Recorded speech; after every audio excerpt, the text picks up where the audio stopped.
السلام عليكم. توقيت مباراة الجيش الملكي المغربي وريمو ستارز النيجيري اليوم في إياب الدور التمهيدي الأول من دوري أبطال أفريقيا 2024-2025.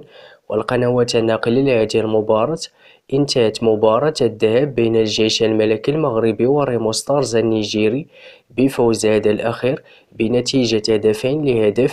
وسيحتضن الملعب مولاي الحسن بالرباط لقاء الجيش الملكي ضد ريمو ستارز النيجيري في إياب الدور التمهيدي الأول المؤهل لدور مجموعة دوري أبطال أفريقيا اليوم الأحد 25 أغسطس 2024 في حدود الساعة 9 ليلا بتوقيت المغرب وتونس والجزائر، 11 ليلا بتوقيت مصر والسعودية إن شاء الله.